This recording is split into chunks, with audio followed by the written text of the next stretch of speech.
फूटा घड़ा। बहुत समय पहले की बात है। किसी गांव में एक किसान रहता था। वह रोज भोर में उठकर दूर झरनों से स्वच्छ पानी लेने जाया करता था। इस काम के लिए वह अपने साथ 2 बड़े घड़े ले जाता था, जिन्हें वो डंडे में बांधकर अपने कंधे पर दोनों ओर लटका लेता था। उनमें से एक घड़ा कहीं से फूटा हुआ था और दूसरा एकदम सही था।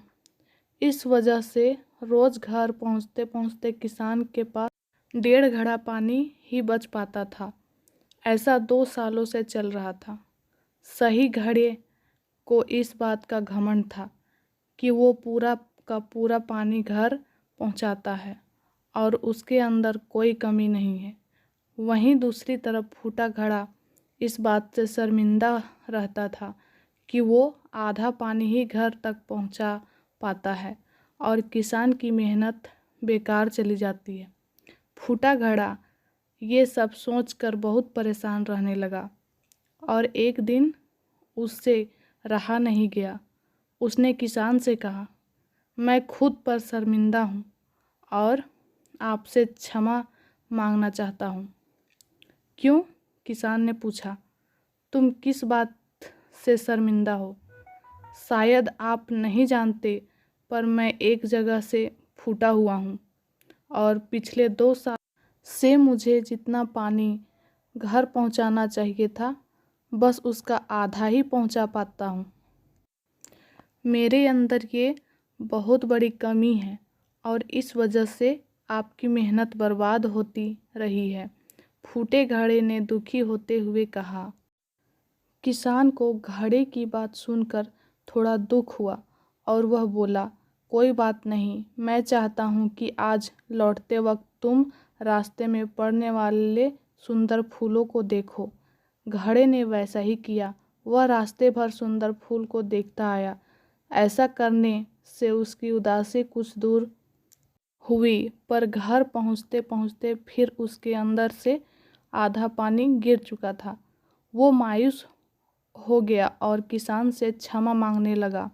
किसान बोला, शायद तुमने ध्यान नहीं दिया। पूरे रास्ते में जितने भी फूल थे वो बस तुम्हारी तरफ ही थे। सही घड़े की तरफ एक भी फूल नहीं था। ऐसा इसलिए क्योंकि मैं हमेशा से तुम्हारे अंदर की कमी को जानता था और मैंने उसका लाभ उठाया। मैंने तुम्हारे तरफ वाले रास्ते पर रंग बिरंगे फूलों के बीज बो दिए थे। तुम रोज़ थोड़ा थोड़ा करके उन्हें और पूरे रास्ते को इतना खूबसूरत बना दिया। आज तुम्हारी वजह से ही मैं इन फूलों को भगवान को अर्पित कर पाता हूँ और अपना घर सुंदर बना पाता हूँ। तुम ही सोचो, अगर तुम जैसे हो वैसे नहीं होते तो भला क्या मैं ये सब कुछ कर पाता? दोस्तों, हम सभी के अंदर कोई ना कोई कमी होती है, पर यही कमियां हमें अनोखा बनाती है। उस किसान की तरह हमें भी हर किसी को वो जैसा है वैसे ही स्वीकारना चाहिए और उसकी अच्छाई की तारीफ ध्यान देना चाहिए।